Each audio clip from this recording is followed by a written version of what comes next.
उसको अगाडि पनि निल्छ पछाडि पनि निल्छ कुटेछ कुटेर अनि त्यसले झुनिएर मारेको एउटा केटालाई दबाब दिएर चाहिँ पठाएको हो। किनभने कस्तो दिउँ भने दोषी हुम्किनु पनि हुँदैन निर्दोषी फस्नु पनि हुँदैन हाम्रो भावना यो भिडियोमा भन्नुभएको छ है हजुर उहाँले भिडियोमा के भन्नुभएको छ नि तपाईँहरूलाई म प्रुफसहित देखाउँछु यो के भन्न खोज्नु भएको हो खबरै नगरिकन उताबाट केटालाई दबाब दिएर चाहिँ पठाएको हो। केटाले ल्याए त्यही दिन मात्रै हामीले समाजले थाहा पाएको। सुन्नुहोस् न हो उहाँले यो भन्नुभएको छ जस्तो हामीले माइती पक्षले यहाँबाट दबाब दिएर विद्या उप्रेतीलाई भट्टराईको घरमा लगिएको हो भनेर विवेक भट्टराईको छिमेकी बद्री फुँयलले यो भिडियो मार्फत हामीलाई जानकारी गराउनु भएको छ। खासमा भन्नुपर्दाखेरि त यहाँनिर हामीलाई पनि कुनै सरसल्लाह नगरिकन विद्या उप्रेती मेरो दिदी हो स्वयं दिदी र विवेक भट्टराई यहाँबाट भागी विवाह गरेर सुरुमा वैशाखमा यहाँबाट लाग्नुभएको आफ्नै स्वयं उहाँहरू दुईजनाकै राजी खुसीले यहाँबाट जानुभएको। हामीलाई त यो गर्छु हामीलाई म भाग्दैछु भन्ने पनि केही कुरा थाहा थिएन। पछि भागिसके पछाडि दिदीले हामीलाई म भागेँ भन्नुभएको स्वयं फोन गरेर। अनि पछि अब हामीले दबाब दिएरै पठाएको हो भने पछि गाडी लिएर किन आयो त? हामीले त यहाँ मङ्सिर 17 गते यो घरलाई धितो राखिवरी मेरो मम्मीले बनाउनु भएको विदेश गएर 3-4 वर्ष लाएर घर बनाउनु भएको यो घरलाई मेरो छोरीको पीडा छ उहाँबाट दबाब दिइरहेछन् कहिले टिकोटालो गरिदिनन् कस्ता सन्तान हुन् गरिबका सन्तान हुन् भन्ने कुरोहरू मम्मीले सुनिसके पछाडि कानमा म बरु मेरो घर धितो राखिदिन्छु भनेर ब्याङ्कमा घर धितो राखेर 3-4 लाख रुपियाँ खर्च निकालेर विवाह गराएर अनि भट्टराईको परिवारबाट पनि कारमा विवेक भट्टराई र उनको माउली पक्षको गाडी र 3-4 वटा भाइ भदा ककसको बाइकमा आएर यहाँबाट विवाह गरेर हामीले सामानदेखि दराजदेखि लिएर सम्पूर्ण चिज सामग्रीहरू दिएर यहाँबाट पठाइएको हो भने बद्री फुँयलले चाहिँ के भन्न खोज्नु भएको त्यो हामीलाई प्रश्न पारिदिनु पर्यो। दबाब दिएर हामीले हाम्रो चेलीलाई यहाँबाट पठाएको होइन। तपाईहरुले जबरजस्ती दबाब दिएर उहाँ पठाएको होइन उल्टा ऋण काडी उले सम्पत्तिमा धानस देखाएर चाहिँ हामीलाई यो कुराको प्रश्न गरिदिनु पर्यो कि बद्री फुँयलले कि हामीले विद्या उप्रेतीलाई दबाब दिएर कहिले पठायौँ यहाँबाट उहाँले हामीलाई यो कुराको प्रुफ दिनु पर्यो। जस्तो तपाईहरुलाई उहाँ घरमा टर्चर दिने जस्तो विद्यालाई चाहिँ टर्चर दिने घरमा दाइजो साइजो अथवा पेटको बच्चा मेरो होइन भन्ने ती कुराहरू के हुन् ती? अब त्यस्ता कुराहरू चाहिँ मसँग चाहिँ आइपुगेका छैनन्। त्यही पनि तिहारमा यही कुरा सम्बन्धी विवेक भट्टराईले फोन गर्दाखेरि 2 दिनसम्म बस्दाखेरि पनि विद्या उप्रेती घर नफर्किएको कारणले गर्दाखेरि फोन आएर दिदीले पिकअप गरिसके पछाडि एकछिनमा रुनुभयो दिदी भन्ने कुरा मैले सुन्ने मान्छेहरू अहिले घर गइसक्नु भयो आफ्नो कामले गर्दाखेरि मेरो छोरी र जाने सुन्ने मान्छे र के चाहिँ भन्दो रहेछ यसले किन रोकी त भनेर लाउड स्पिकरमा फोन लाउँदाखेरि त योसँग छ सिक्या हो त्यो छिमेकीसँग छ सिक्या हो त्यसकोमा गएर सुति सिक्या हो त्यही भएर त घर नआकी हो कि क्या हो भन्ने कुराहरू विवेक भट्टराईले बोलेको कुराहरू दिदीले सुन्नमा आएको छ है। तर यो भन्दा पनि नराम्रो घटना चाहिँ के भयो भन्दाखेरि अब यत्तिकै कुनै पनि मान्छे गर्भसहित 9 महिनाको बच्चासहित शिक्षित मान्छे नै हो सोच त थियो होला दिदीको पनि गर्नु हुँदैन भन्ने पनि यत्तिकै कुनै पनि मान्छेले आफै आएर 9 महिनाको बच्चा र मेरो भान्जीसहित त्यसरी आत्महत्या गर्दैन थियो। यसमा पनि धेरै कुरोको रहस्य छ। जस्तै बद्री फुँयलले भनिसक्नु भयो हामीले यहाँबाट त मङ्सिर 17 गते बिहे गरेर पठाइएको हो तर पनि उहाँले त के भनिसक्नु भयो भन्दाखेरि दबाब दिएर माइती पक्षले दबाब दिएर जबरजस्ती विद्या उप्रेतीलाई भट्टराईको घरमा पुर्याइएको हो भनेर खोलाइसक्नु भएको छ। अब यो कुराको प्राप्त भएअनुसारको जानकारी तपाईँहरूले हामीलाई पुर्याइदिनुपर्छ। जस्तो तपाईँलाई हामी जोड्न चाहन्छौँ जस्तो तपाईँहरूले जबरजस्ती नै विवेक भट्टराईलाई तपाईँको चेली चाहिँ त्यहाँनिर पठाउनु भएको हो त विवाह गराएर? होइन त्यस्तो केही नै छैन। विवेक भट्टराई अहिले पनि प्रहरी हिरासतभित्र हुनुहुन्छ होला। उहाँ पनि कारमै आउनुभएको स्वयं विवाह लेखेको शुभ विवाह लेखेको हामीसँग फोटो पनि छ हामीसँग प्रमाण तपाईँहरूलाई प्रमाण पनि देखाउँछौँ हामी त उहाँहरू फोटोसहित नाचेको भिडियो पनि छ है दुईजना नाचेर यिनीहरू मङ्सिर 17 गते नाचेर भिडियो बेसे गराएर हामीले तपाईँहरू आउनै पर्छ यहाँ गर्नै पर्छ होइन भने तपाईँहरूको घर आएर जलाउँछौँ भन्ने कुरा गरेर हामीले त्यसरी पठाएको होइन तर बद्री फैलले भनेअनुसार चाहिँ हामीले विवेक भट्टराईलाई तँलाई मार्छौँ विद्यालय बेगर होइन भने भन्ने यस्तो कुराहरू गरेर अहिले भर्खर केही घन्टा अगाडि 3-4 घन्टा अगाडि मिडियामा बोल्नु भएको छ यो के भन्न खोज्नु भएको हो बद्री फैलले हामीलाई प्रष्टै पारिदिनु भयो बद्री फैलले चाहिँ यो कुराहरू आइराखेका छन् नि त जस्तो उसलाई घरमा टर्चर दिने अब देवरको समेत अब खट्टु समेत धुन लगाएका कुराहरूदेखि लिएर धेरै कुराहरू के आमा होइन अस्तिका दिन बिहान हजुर म दमकको कमल 5 मा बस्छु हजुर बिहान 7 बजी मलाई फोन गयो अचानक मलाई विद्याको मामाले फोन गर्नुभयो हजुर मेरो जेठुले ल विद्या त यस्तो यस्तो झुन्डिएको छ अरे तपाईँ तुरुन्त आउनु भन्नु म तुरुन्त आएँ यहाँ आउँदाखेरि त्यहाँ छरछिमेकीहरूसँग बस्यो त्यहाँ केही कुराहरू भयो भएपछि हामी त्यो जुन झुन्डिएको स्थलमा गइयो झुन्डिएको स्थलमा जाँदा र त्यहाँ सबै रिपोर्टिङ बुझ्दा के बुझिन्छ भन्दाखेरि त्यो झुन्डिएको अवस्थामा जानुभन्दा पनि हामी त्यहाँ वरिपरिको छरछिमेकी प्रशासन लगायत नाता अब माइती पक्ष घर पक्ष बस्यौँ र एक खालको निकास निकाल्यौँ अब के गर्ने भनेर निकास निकाल्ने कुरामा त्यहाँको भद्रबल्लाजी प्रशासन लगायतले अब त्यहाँभित्र के छ बाहिर झुन्डिएको देखिया छ ढोका अब एउटा झ्याल खुल्ला देखिन्छ खुल्ला छ अरू ढोकाहरू बन्द छ अनि अब बाहिरको वस्तुस्थिति हेर्दाखेरि त्यो भित्रको कुराहरू पुर्न लाग्ने हुँदाखेरि हामी बाहिर बसेर चाहिँ एक खालको सहमति गऱ्यौँ कि केटालाई र त्यो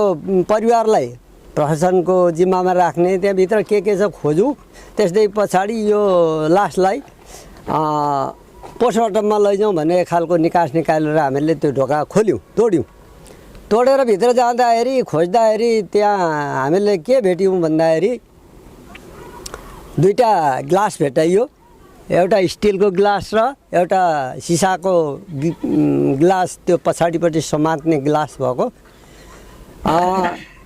त्यो ग्लासमा केही दुधको भाग जस्तो सेतो जिनिसहरू भेटिन्थ्यो त्यो एउटा सिसाको ग्लासमा चाहिँ रितो ग्लास थियो सबै धुन लाउने अरे सबै धुन लाउने पीडा दिने अनि दिनभरि अब उता जाने विद्यार्थी जाने कलेज जाने थियो पहिले कलेज जाँदाखेरि पनि अब उनीहरूको लप पर्दाखेरि यता त्यता आउने जाने लुगा धुन लाउने यहाँ भान्जी नहुँदाखेरि भान्जी मात्रै हुँदाखेरि जस्तो भने भान्जा नहुँदाखेरि भान्जी के अरे हामीले नन्दा नहुँदाखेरि यहाँ आउने त्यस्तो गर्दै गरेर उनीहरूको 5-6 वर्ष लप परेको थियो अरे मेरो कान्छी छोरीले भनिरहेको छ अनि त्यस पछाडि गर्भवती बनायो अब भान्जीहरू मात्रै भएको अवस्थामा उसले आउने बस्ने त्यस्तो गर्दै खाने गर्दै गरेर पछाडि अब 9 महिनाको गर्भ थियो अब 10 महिना लागेको थियो अब हप्ता दिन मात्रै त बच्चा पाउने चाहिँ हेर्नु है मैले हिजो पनि त्यही कुरा गरेँ होइन अनि त्यस्तै थियो त्यस्तो हुँदाहुँदै उसलाई अब पुरा पीडा दिँदै अब रक्सी खाने जाँड खाने हरेक कुरा अब सासूले हरेक कुरा दबाउने मेरो छोरो राम्रो छ भन्ने अनि त्यस्तो गर्दाखेरि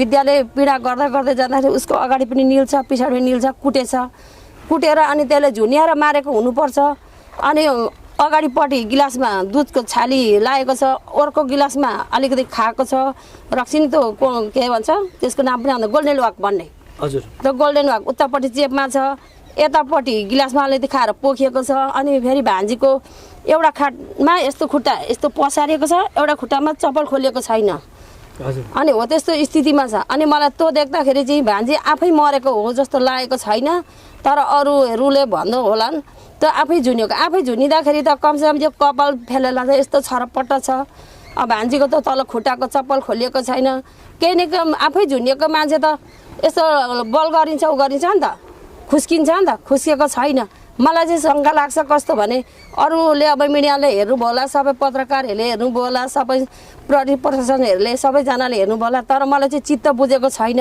आफै मरेको हो जस्तो चाहिँ मलाई लागेको छैन किन मेरो भान्जी त गए होइन तर भगवानले देख्छन् त्यो पाप त कराउँछ जहिले भए पनि एक दिन त देखिन्छ तर त्यो कालगतिले चाहिँ मरेको नि अकालमै मारेको हो तिनीहरूले मारेकै देखिन्छु म चाहिँ किटानी जारी दिनुभएको छ कस्तो खालको किटानी जारी चाहिँ दिएर आउनुभएको छ भट्टराई परिवारलाई होइन हामीले किटानी कस्तो दियौँ भने दोषी हुम्किनु पनि हुँदैन निर्दोषी फस्नु पनि हुँदैन हाम्रो भावना यो दोषी हम्किनु हुँदैन, निर्दोषी फस्नु हुँदैन।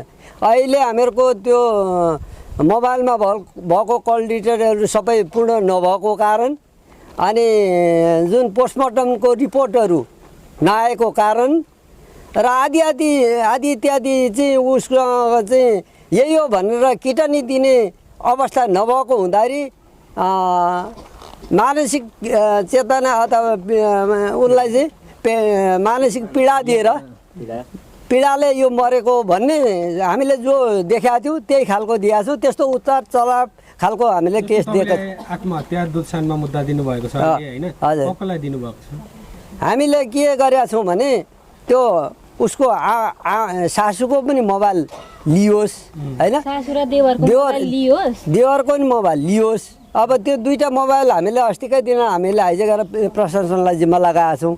त्यहाँभित्र के छ यी सबै रिपोर्टहरू आएपछि यो केस आजै इन्डी हुँदैन, किनभने यो केसमा के लुकेका छन् अहिले किटनी गरेर हामीले दिएका छैनौँ।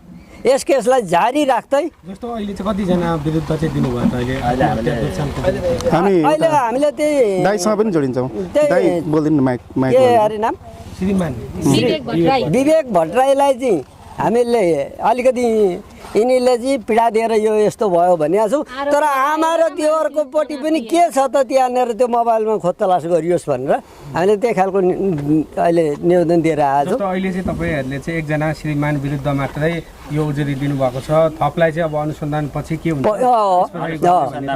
अनुसन्धानले खुलेपछि हामीहरू कोले कति गल्ती गरेछ त्यसको भागीदार होस् भन्ने नै हाम्रो चाहना हो। हामी दाइसँग जोडिन्छौँ। उता तपाईँ नजिकै हुनुहुन्छ, माइक लिएर बोलिदिनुहोस् न। तपाईँ चाहिँ हाम्रो विद्या उप्रेतीको को हुनुहुन्छ? मामाको ज्वाइँ होइन। के छ तपाईँले अब चाहिँ दुरुत्सान मुद्दा चाहिँ लाउनु भएछ केटालाई मात्रै होइन, बाँकी तपाईँहरूको के रहन्छ विद्या उप्रेतीको न्यायको लागि? तपाईँहरूको कस्तो न्यायको लागि हामीहरूले देख्दाखेरि यो लगभग 26 वर्षको उमेरसम्म युद्ध गरेर उसले एउटा आफै पालिन सक्ने ठाउँमा पुगेको थिएँ होइन, जागिर खाएको थिएँ। उसले यो सुसाइड गर्नुको लागि भनेको गर्ने हुँदाखेरि भने त यहाँभन्दा अगाडि भन्दा उसले कयौँ कठिन तनावहरू झेलेको होइन। एउटा बुबाको साथ नपाउँदा आमा विदेश बस्दाखेरि उसले आफ्नो दुःख गरेर उसले पढेर एउटा योगदानमा पुगेकी मान्छे हो होइन। त्यो मान्छे चाहिँ अब अहिले यस्तो घटना घट्दा चाहिँ हाम्रो सङ्खामत तरिका उनीहरूले चाहिँ एउटा दबाब दिए नि भन्ने खालको होइन। दबाब नदिँदा त यस्तो नहुनु पर्ने हो नि त। यसलाई चाहिँ छानबिन गर्ने भनेर हाम्रो उहाँ किटानी गरेका छौँ। अब यसलाई अब कसरी हुन्छ तपाईँहरूले पनि साथ दिनु पर्यो। उनीहरूलाई कुन तरिकाले हुन्छ प्रशासनसँग पनि बुझ्ने होइन। जस्तो प्रहरी प्रशासनहरूलेमा पनि जानुभयो, के भन्नुभयो प्रहरी प्रशासनले तपाईँलाई? हामीहरूलाई उहाँहरूले यही भन्नुभयो तपाईँहरूको रिपोर्ट आउनु पर्यो, पोस्टमार्टमको रिपोर्ट आउँछ अनि यता मोबाइल डाटाको पनि हामी लिन्छौँ, केटालाई राख्छौँ। यो कति हप्ता दिन भने कि 10 दिन कतिको टाइममा हामी सम्पर्क गर्छौँ भनेर उहाँहरूले भन्नुभएको छ। त्यो रिपोर्ट चाहिँ कहिलेसम्म आउँछ भन्नुभएको छ? रिपोर्ट पनि अलिक टाइम लाग्छ भन्नुभएको छ आउनलाई। पोस्टमार्टमको रिपोर्ट यहाँ चन्द्रगढीबाट भएको थियो भने चाहिँ अलिक छिटो आउँथ्यो होइन। उहाँ धरानको केस हुनाले अलिकति समय लाग्छ, त्यहाँको रिपोर्ट बाहिर गएर बन्छ, त्यसलाई टाइम लाग्छ भनेर भन्नुभयो। त्यो यथार्थ कुरो हामीलाई थाहा छैन। हाम्रो परिवारमा यो पहिलो केस हो। हामी यता ससुरालीपट्टि पनि अनि हाम्रो घरपट्टि पनि होइन। यो केस भनेको हामीहरूलाई परेको यो खालको केस पहिलो केस। हामी न कहिले हामी मिडियाबाट पुगेर बोलेका थियौँ, न यो केसमा हामी कहिले भएका थियौँ। यस्तो हाम्रो परिवारमा घटेकै छैन। यो घटनाको बारेमा थोरै तपाईँले आफ्नो कुरा राखिदिनु न। यो तपाईँहरूले चाहिँ होइन यो आफै मरेकी होइनन्, विद्या मर्न बाध्य बनाएको भनेर चाहिँ अहिले चाहिँ प्रहरीमा गएर उजुरी गरेर आउनुभएको छ होइन। थप के रहन्छ तपाईँहरूको कार्यक्रम अब विद्याले न्याय पाउनको लागि? होइन अब सबैभन्दा ठुलो कुरो त अब उसको मामा हो, म जेठो मामा। हजुर।